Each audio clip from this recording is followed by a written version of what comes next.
It would be useful to know. So this is from Sarah King from the Norwegian Refugee Council, and she submitted these questions before you went on your evaluation visit now in April. It would be useful to know what changes the project brought about in different ways, depending on what data you can get hold of or collect during the evaluation. Individual knowledge, household food security, diversity of crops grown, income generated, soil health, water retention, as well as the social side of things, particularly any change in relationships between refugees and hosts. Did the social standing of those involved change as a result of things they learnt and were subsequently able to achieve? That's the first part. Oh, yes, we had a change. Let's start with nutrition. The team acknowledged that after the training, they managed to grow different crops that is bringing about diversity. And instead of them depending on the, let's say, meat, animal products, and so on only, so they decided to integrate. That's why you hear this mother saying she has the goats, she has the sheep, she has the chicken, but also she planted her green vegetables. So the nutrition status of these people changed right from the time of the training. As that mama testified that her children no longer fall sick because she was feeding them now on different foodstuffs. So there is a change in the nutrition status of these people. As I said earlier on, there is this old Muse who was at the verge of dying because of drinking. And during the training, everyone knew maybe he could not make it, but this changed his mind. And as we speak right now, he's looking so healthy. He does not drink anymore. He has income generating activity that is through training other people, being employed by other organizations to train people around him. And he has so far 2 groups he's training. And that has changed his life, socially, financially, nutritionally. His life has changed. Economically, we can say. Yeah. Food security, because he's able to train and use what he has at home to demonstrate to others what he can. We also look at the health, the relationship between health and this training. This training, as we said, nutrition is part of health in humanity. So because someone is able to feed themselves well, there is a reduction of diseases around them. That is what they talked of. Okay. And then, and then we also have a behavioral change. Much as we say that behavior does not change within a day, but as these people testified, at first people looked at them as being crazy, like they're wasting time, they don't know what they're doing. But later on, these people started learning more, okay? They started learning more from them, and now they're able to do or replicate from whatever they were seeing from the neighborhood. And then we also looked at the social aspect of sharing, because permaculture encourages sharing, fair share, and so on. This mama said in her testimony that she cannot feed her family alone with all that she has grown, but at times she gives her neighbors also to pick something from her gardens and so on. Yeah, so there is that connectivity in the community because of this training. Thank you. Okay. Did anyone involved change their mind about leaving or migrating elsewhere? Also, did anyone leave and take the knowledge with them to another area? If so, did they use and or share it there? What about the unintended impacts, e.g., the people who were not actually trainees but took the lessons possibly even more to heart, such as the vocational training centre manager who acted as the translator? I think it would be great to follow up with him at that centre and try and establish how many more people benefited from the learning through his inclusion of permaculture in the curriculum there. Oh, yes. Thank you so much about that question. A number of people have moved to South Sudan. They have shifted to South Sudan. For example, the team from Nyomanzi, the team leader went back to South Sudan, and I'm told he's training people from the other side. We are yet to follow up with him to find out from him more about his life, the other side. But I talked to Julius himself, and I got to know that a number of trainees that were trained with him, some of them have gone back to South Sudan, and they are really doing pretty well. They are training other people also the other side. As I said, he's also getting contacts of those people so that we get in touch with them, much as they're in the other country. We can still talk to them and find out how they are doing, what are the benefits they have gotten, what are the challenges they are facing, how best do they think they can be helped to continue with what they are doing from the other side. Yeah, so we are getting in touch with them as well. But a number of them have gone back to South Sudan and they are happy about it. They are doing good work. Thank you. Thank you. On land issues, what impact did the project have on the use of land or access to it, a tenure of it? Did refugees find challenges of hosts wanting now productive, improved land back? Were they able to expand the area cultivated? And if so, what factors helped them do that? Also, look at what didn't work and why. This is often more useful than what did work for future implementers. I think an attempt at costing any future replication of the work would also be useful, if possible. I find a lot of permaculture promotion is not always honest about how much it really costs to set up these systems, and it's not all free by any means. Thank you so much about that question. Yes, there is a tension between the host community and the refugees, especially when it comes to land. But as we speak right now, basically the team that I interviewed, most of them are utilizing the 30 by 30 measurements they were given by Sector 39 to practice their permaculture activities and plant foods around them, looking at the little they get from UNHCR. So it helps them supplement on that. However, some of them have gone ahead to hire land from the host communities so as to plant things in a large scale. For example, maize, sorghum, basically to help them do food security so that they can store it for a longer time. But they have got a challenge whereby at times when they have finished to plant, they hire, yes, they finish payment and so on. But unfortunately, at times it's not put in agreement, like in writing. So they do it in a local way.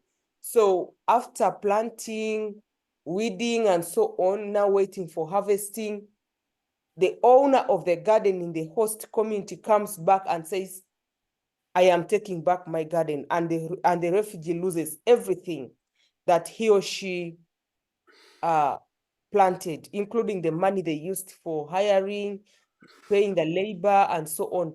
But the benefit, sorry, the good thing is that Plan Uganda is intervening to help them solve such issues between the host community and the refugees, to help them in legal matters when it comes to land access and usage. So there is something working out to help solve that problem. Basically, that's what I can say. Yeah. Yeah.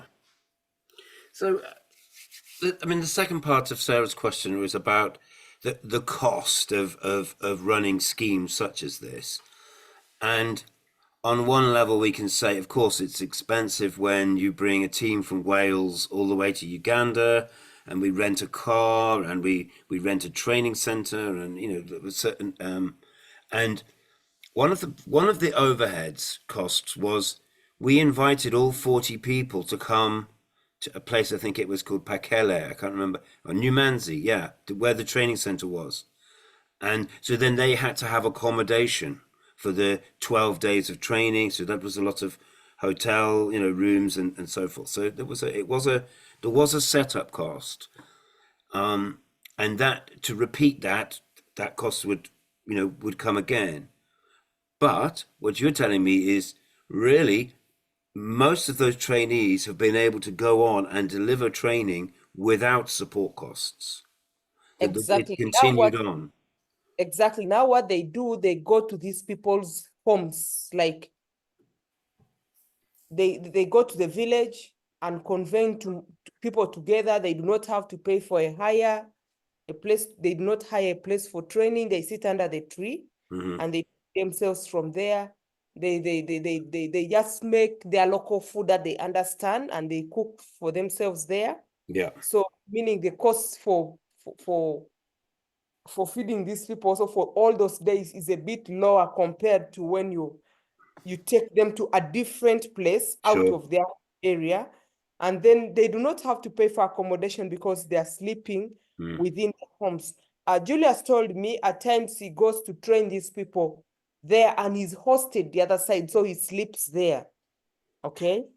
Which is a bit cheaper, hosting about 2 to 3 people who are training than hosting 1,000 of people you're training. Yes. Well, what we did was we just took the core group, the 40, and Exactly. So, and that was how we began the project. But and yes. and, and obviously because we'd come a long way, we packed it into 12 intense, very intense days. That was how we began it. So ideally, starting up a permaculture training is quite expensive, but it lowers a bit as time goes because you would have developed the local knowledge around, Mm. and it would be easier for you to use that. So starting it up is a bit expensive, really. It takes a lot of money establishing all this, all what is needed. Yeah.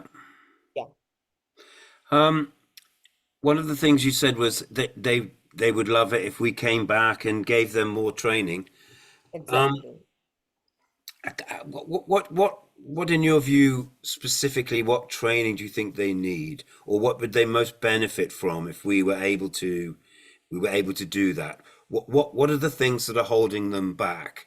What part of Sarah's question was, what are the things that haven't worked so well? You've touched on that when you talked about renting the land, and so forth. Yeah. Yeah, They what, what also, what do you think they need? What would be most useful for them in terms of development support? to them, they are really interested in having more on mushroom training All right, and you talked about animal care as well, actually. and then animal care. That is the main challenge they have. Hmm. But at the same time, they feel we still have more knowledge that they need to be added on, Yeah, because they, sure. as days go by, new things keep coming and yeah, so And another thing you said was about reinforcement. You don't learn this in one day or one season. You have to you keep learning as you do it. yes, they have to keep Um, to keep what if anything did you see?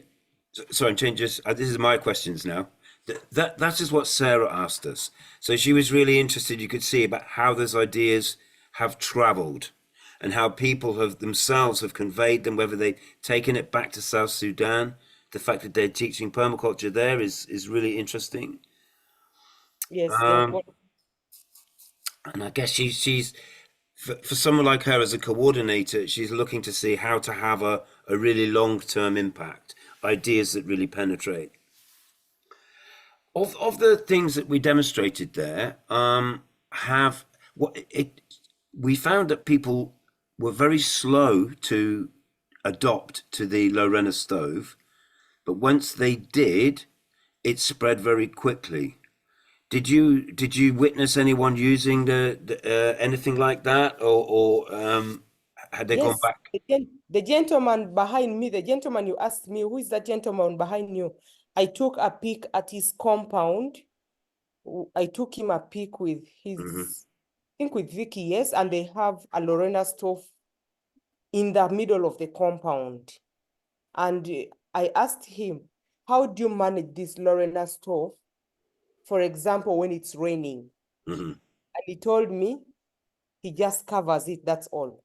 He does the covering, and the beauty is that he just has to use a few wood, like one or two, and the food is ready. He does not have to really use a lot of firewood. And then two, if he has charcoal, he can put it on top and he uses so he has a two provision. Either you use firewood from down or you put charcoal from up.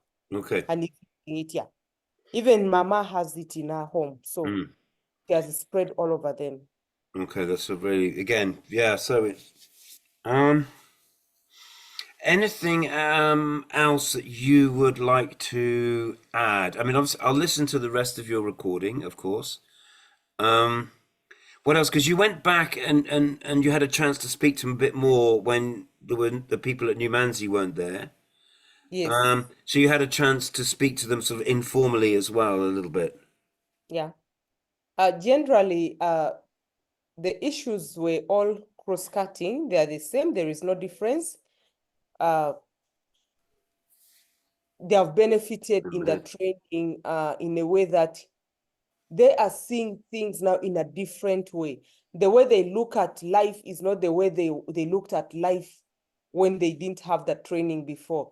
To them now, they have known that once they have knowledge, it is key to them. Knowledge is more important to them than being given even money. Okay. Like that's why they were saying for us, we are not complaining of the 14,000 we are given, you Hmm. know. And if the food ration has gone down, to them it's not really affecting them. But people who didn't get this kind of training are crying because they don't know how best to help themselves. Hmm. But these ones are now resilient. And then two, they also highlighted the aspect of sharing within the community. They said the sharing they have has helped reunite them, because at a certain point there were some wars between the tribes, the tribes in South Sudan. They have different tribes like the Dinkas, the Nuer. There are There are different, many. yeah, there are many. So there were clashes between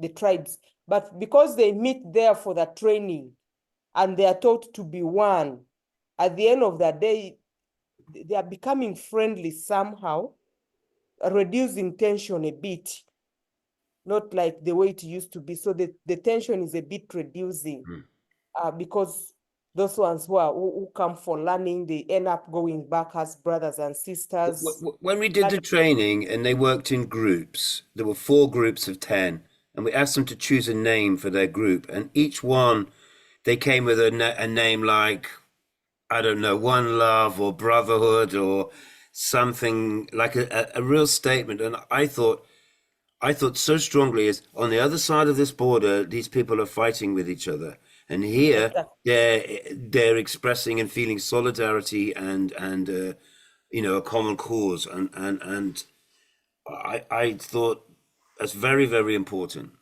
Yes, those fights don't end only in Sudan, even within Uganda. I remember some time back, they burnt houses. One tribe went to burn houses of another tribe Mm, just because of small clashes among the children. So the old people took over it and it became something very bad. But because of these small trainings, they're getting united, they're getting to know that we are all here for refuge. We are here to help ourselves and not to fight again. Because if we keep fighting from here, where are we going next to? mhm.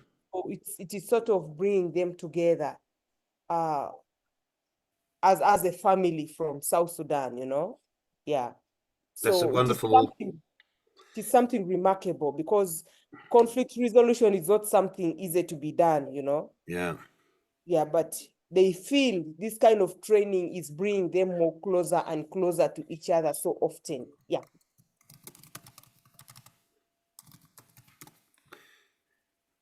I'm just writing that down.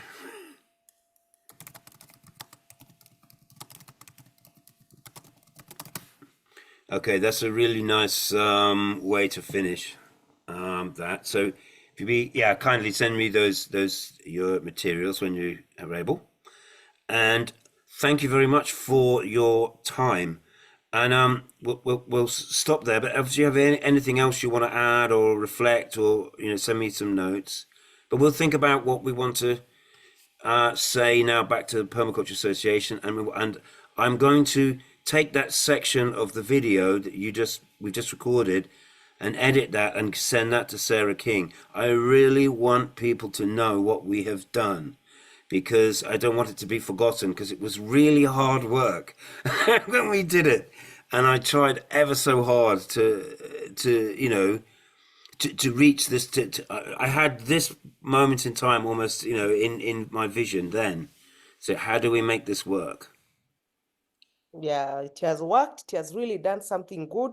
So the next plan is that we are really looking up to, I'm looking at when we're going to train the nutritionists in Adjumani, I'm really looking at how we can involve most these trainees to Yes. make them experts. That's what I am looking at. We can take a few people from here, about 2 to 3. We can go with Irene to make sure that they get the other bit of mushroom making very well. I'll need to get her. And then I also feel we shall need to take Clovis so as to make those people understand more about soils, Yes. ecosystem, the way these things are moving, And then Vicky will also help them on veterinary services so that they come to know what they can do and what they cannot know. So I think those people can incorporate together now with other activities we are training, because all of us now, we can do the digging, raising the beds, you get it, eh? But when it comes to that expertise of Yes. rooms, veterinary, soil texture, soil measurements, organisms, and so on, I think Clovis takes that as his area of expertise. So when Yes. we make all these people together now with our trainees that we have the other side, I believe they can do something better. Okay. Just to strengthen them. Yeah, that's what I think. Okay. Thank you very much. I'm Thank going you. to close this meeting now, so it will then make the video and the notes and stuff. And I'll just check in with Deborah. I don't know if she's hoping that we will talk to her, but let's end this, and then I'll send you a message if we're able to talk with Deborah. Okay.